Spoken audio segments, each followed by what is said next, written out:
नमस्कार मित्रांनो, pharma guidance हे आपल्या यूट्यूब चॅनलवरती आपलं सर्वांचं स्वागत आहे. मित्रांनो, कारागृह विभाग भरती संदर्भात जी काही महत्त्वाची डॉक्युमेंट लागणार आहेत किंवा कोणती डॉक्युमेंट असणं गरजेचं आहे याविषयी आपण या ठिकाणी माहिती घेणार आहोत. अत्यंत महत्त्वाचा व्हिडिओ मित्रांनो, व्हिडिओ सुरुवातीपासून शेवटपर्यंत पहा, म्हणजे तुम्हाला जे काय पुढील प्रक्रियेमध्ये म्हणजे डॉक्युमेंट व्हेरिफिकेशनमध्ये किंवा मग सिलेक्शन प्रक्रियेमध्ये अडचण येणार नाही. आपण याच ठिकाणी चूक करतोय मित्रांनो. आपल्याला वेळ असतो किंवा अर्ज भरण्याची जी काय शेवटची तारीख आहे त्यापर्यंत आपण अर्ज भरत नाहीत आणि मग शेवटी अर्ज भरतो आणि मग त्यावेळेस आपल्याकडे जे काय डॉक्युमेंट असणं गरजेचं असतात ते आपल्याकडे डॉक्युमेंट नसतात आणि नंतर आपण कितीही चांगला अभ्यास केला, आपण मेरिटमध्ये आलो तरीही आपला उपयोग होत नाही. कारण की सिलेक्शनच्या वेळेस किंवा मग एलिजिबल नॉट एलिजिबल किंवा डॉक्युमेंट व्हेरिफिकेशनच्या वेळेस आपल्याकडे डॉक्युमेंट नसतात आणि मग नंतर त्या ठिकाणी आपण अपात्र ठरतो, नॉट एलिजिबल ठरतो. म्हणून हा व्हिडिओ सुरुवातीपासून शेवटपर्यंत पहा. सर्व गोष्टीची तुम्हाला या ठिकाणी माहिती होईल. त्याचबरोबर मित्रांनो, परत एकदा सांगतोय की जे काही कारागृह विभागाकडून जी काही भरती प्रक्रिया केली जाते त्यामध्ये जे काय मिश्रक असेल, शिक्षक असेल किंवा प्रयोगशाळा तंत्रज्ञ असेल किंवा जे काय लिपिक असेल, लघुटंक लेखक असेल, अशा विविध प्रकारची 25 संवर्गाची पदं या ठिकाणी भरली जाणार आहेत. आणि ज्या विद्यार्थ्यांनी आतापर्यंत फॉर्म भरलेला आहे किंवा ज्या विद्यार्थ्यांनी फॉर्म भरलेला नाही अशा दोन्ही विद्यार्थ्यांसाठी हा व्हिडिओ महत्त्वाचा आहे. तर ह्या गोष्टी तुम्ही लक्षात घ्या.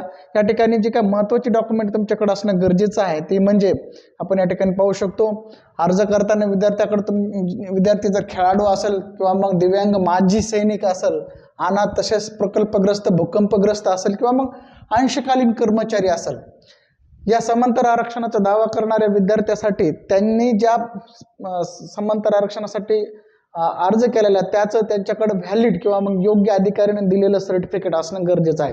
तर या ठिकाणी आपण पाहताना खेळाडूसाठी जर एखाद्या विद्यार्थ्याने अर्ज केला असेल, खेळाडूमधून फॉर्म भरला असेल, तर त्याकडं जे काय योग्य स्पोर्ट अथॉरिटी आहे त्यांच्याकडून मिळालेलं सर्टिफिकेट असणं गरजेचं आहे. आता काही विद्यार्थ्याकडे फॉर्म भरताना जे काय टुर्नामेंट असतील किंवा देश पातळीवरील त्यांनी खेळामध्ये सहभाग नोंदवल्याचे प्रमाणपत्र असतील ते या ठिकाणी चालणार नाही.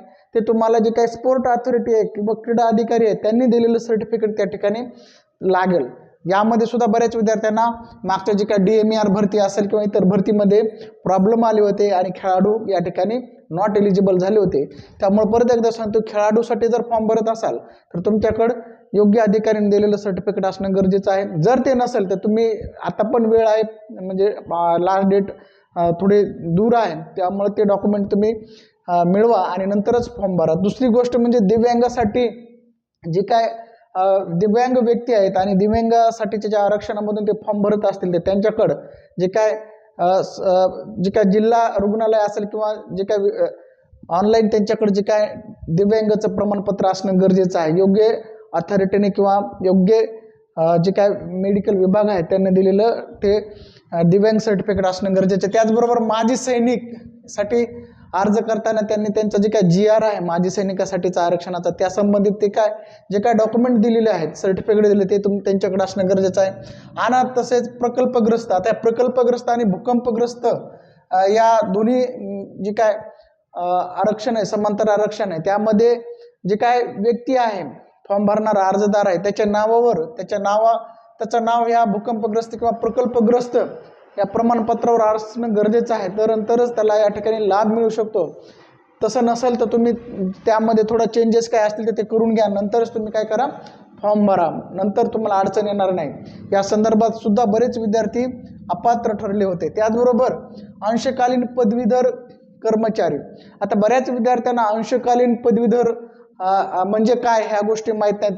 काही विद्यार्थी फॉर्म भरताना माहिती नसल्यामुळं अंशकालीन पदवीधरमधून किंवा अंशकालीन पदवीधर ऑप्शनला क्लिक करतात आणि फॉर्म भरतात आणि नंतर त्यांच्याकडे हे डॉक्युमेंट नसतात. तर या ठिकाणी अंशकालीन पदवीधर म्हणजे काय, तर या ठिकाणी जे विद्यार्थी पदवीधर आहेत आणि शासनाच्या विविध कार्यालयामध्ये 3 वर्षापर्यंत त्यांनी काम केलेलं आहे, कर्मचारी म्हणून काम केलेलं आहे, त्यांनाच या ठिकाणी अंशकालीन पदवीधर असं म्हटलं जातं. जवळपास 2002 पर्यंतच हे अंशकालीन कर्मचारी शासनानं जॉईनिंग करून दिले होते. त्याच्यानंतर हे अंशकालीन कर्मचाऱ्याचे प्रमाणपत्र मिळत नाही, म्हणजे हे पण तुम्ही या ठिकाणी क्लिअर करा. म्हणजे अंशकालीन पदवीधराचा तुम्हाला समांतर आरक्षणामध्ये लाभ घ्यायचा असेल तर तुम्ही जर तुमच्याकडे हे सर्टिफिकेट असेल, प्रमाणपत्र असेल, तर तुम्ही या ठिकाणी क्लिक करा. नक्कीच तुम्हाला या ठिकाणी फायदा मिळेल. या समांतर आरक्षणासंबंधित काही अडचण असेल, समस्या असतील, प्रश्न असतील तर मला माझा मोबाईल नंबर आहे 9673 89 62 37. या मोबाईल नंबरवरती व्हॉट्सअप करा. मी तुम्हाला त्या संबंधित GR असेल किंवा मग काही अडचणी असेल तर तुम्हाला ते पाठवून देईल. त्याच्यानंतर जे काही विविध सामाजिक व समांतर आरक्षण दावा करणाऱ्या उमेदवारांची पात्रता आजमावल्यानंतर उमेदवार जाहिरातीनुसार पात्र ठरत असल्यास अर्ज सादर करताना खालील कागदपत्रे या ठिकाणी विद्यार्थ्याकडे असणं गरजेचं आहे.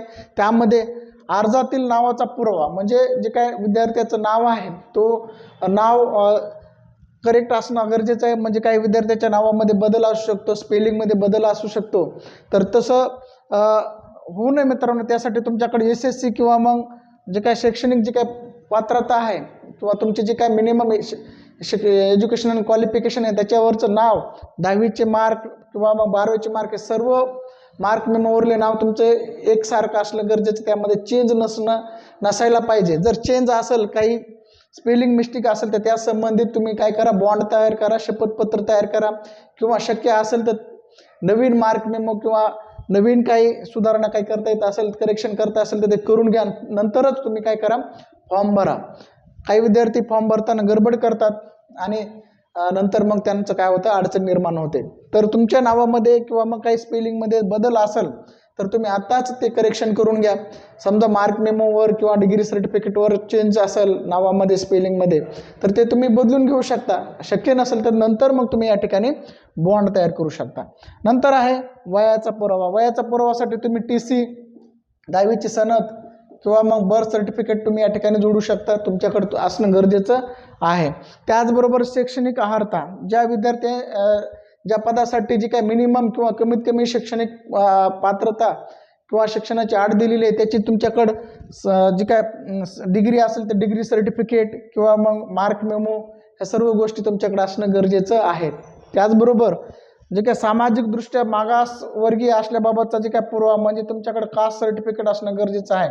आता काही विद्यार्थी फॉर्म भरताना कास्ट सर्टिफिकेटचे जे काय नंबर असेल, डेट असेल, याची माहिती चूक करतात, त्यामुळे सुद्धा त्यांना प्रॉब्लेम येऊ शकतो. त्यामुळे जे काही माहिती भरताना नंबर असेल, कास्ट सर्टिफिकेटचा डेट असेल, सगळी डिटेल व्यवस्थित भरा, क्रॉस चेक करा. त्याचबरोबर आर्थिकदृष्ट्या दुर्बल घटकातील घटक असल्याचा पुरावा, म्हणजे EWS प्रमाणपत्र. आता या ठिकाणी EWSच्या बाबतीत महत्त्वाची गोष्ट म्हणजे फॉर्म भरताना जी काय लास्ट डेट आहे फॉर्म भरण्याची, त्या डेटपर्यंत तुमचं EWS सर्टिफिकेट व्हॅलिड असणं गरजेचं आहे, वैध असणं गरजेचं आहे. तरच तुम्ही या ठिकाणी पात्र ठरू शकता. त्यामुळे ज्या विद्यार्थ्याकडे EWS सर्टिफिकेट नाही आहे, म्हणजे व्हॅलिड नाही किंवा मग ज्यांच्याकडे जुनं आहे, अशा विद्यार्थ्यांनी नवीन EWS सर्टिफिकेट काढून घ्या आणि नंतरच फॉर्म भरा. बऱ्याच विद्यार्थी जे काय DMER भरती प्रक्रिया आहे त्यामध्ये EWS सर्टिफिकेट व्हॅलिड नसल्यामुळं बाहेर पडलेले आहेत, अपात्र ठरलेले आहेत. त्यामुळे ज्या विद्यार्थ्याकडं EWS सर्टिफिकेट या जे काय नवीन नाही किंवा व्हॅलिड नाही, अशाने लवकरात लवकर ते EWS सर्टिफिकेट काढा, तरच तुम्ही या ठिकाणी अर्ज करा, असं मी तुम्हाला या ठिकाणी सांगू शकतो. त्याचबरोबर अनाथ आरक्षणासाठी तुमच्याकडं अनाथ असल्याचा पुरावा असणं गरजेचं आहे. प्रकल्पग्रस्त आरक्षणासाठी तुम्ही पात्र असल्याचा पुरावा म्हणजे तुम्हाला प्रकल्पग्रस्ताचे प्रमाणपत्र असणं गरजेचं आहे. सेम भूकंपग्रस्तासाठी सुद्धा ते प्रमाणपत्र असणं गरजेचं आहे. अंशकालीन पदवीधर मधून फॉर्म भरत असाल तर त्यासाठी सुद्धा सर्टिफिकेट असणं गरजेचं आहे. SSC नावात बदल झाल्याचा पुरावा, तुमच्या नावामध्ये जी काय SSC असेल किंवा 10वी 12वीच्या मार्क मेमोमध्ये जर बदल असेल तर त्या संबंधित तुम्ही या ठिकाणी बॉन्ड तयार करू शकता किंवा त्या ठिकाणी जे काय डॉक्युमेंट आहेत बदल झाल्याचे त्या ठिकाणी तुम्ही सादर करू शकता. त्यानंतर जे काय इतर जे डॉक्युमेंट आहेत, जसं नॉन क्रिमिलियर, जे विद्यार्थी OBC असेल किंवा NTC असेल, NTD असेल किंवा मग इतर जे काय नॉन क्रिमिलियर किंवा NCL आवश्यक असणाऱ्या कास्ट किंवा जात प्रवर्गामधून फॉर्म भरत असेल त्यांच्याकडं अर्ज भरण्याची जी काय शेवटची तारीख आहे त्या तारखेपर्यंत वैध असलेले NCL असणं गरजेचं आहे. मित्रांनो, या ठिकाणी सुद्धा तुमच्याकडे जर व्हॅलिड एनसीएल नसेल तर आताच तुम्ही ते काढून घ्या. अर्ज भरण्याची डेट आणखी गेलेली नाही, आणखी वेळ आहे. त्यानंतरच तुम्ही फॉर्म भरा. म्हणजे तुमच्याकडे जुनं एनसीएल असेल तर तुम्ही या ठिकाणी आताच फॉर्म भरू नका. नवीन एनसीएल काढा आणि नंतर फॉर्म भरा. या ठिकाणी एनसीएल तुमचं व्हॅलिड असणं गरजेचं आहे अर्ज करण्याच्या लास्ट डेट पर्यंत. या ठिकाणी त्यांनी सांगितलेलं आहे अंतिम दिनांक सांगितलेलं. म्हणजे या ठिकाणी अर्ज करण्याचे जे काय अंतिम दिनांक आहे त्या दिनांकापर्यंत तुमचं एनसीएल वैध असणं गरजेचं आहे. त्यानंतरच तुम्ही या ठिकाणी पात्र ठरता. त्यामुळं वैध एनसीएल तुम्ही अपलोड करू शकता. जुनं एनसीएल किंवा एक्सपायरी झालेले एनसीएल या ठिकाणी अपलोड करू नका. त्याचबरोबर आत्महत्याग्रस्त शेतकऱ्यांचे पाल्य असल्याबाबतचा पुरावा जर आपल्या कुटुंबामध्ये किंवा ज्या पाल्याचे घरचे किंवा वडील आत्महत्याग्रस्त आहेत अशा विद्यार्थ्यांनी ते पुरावा असणं गरजेचं आहे. त्यानुसार त्याचे जे काही शासन निर्णय GR आहे 23/1/2006 नुसार तो सर्टिफिकेट असणं गरजेचं त्या विद्यार्थ्याकडे. तरच तो त्या ठिकाणी पात्र ठरू शकतो. त्याचबरोबर पात्र दिव्यांग व्यक्ती असल्याचा पुरावा जे काय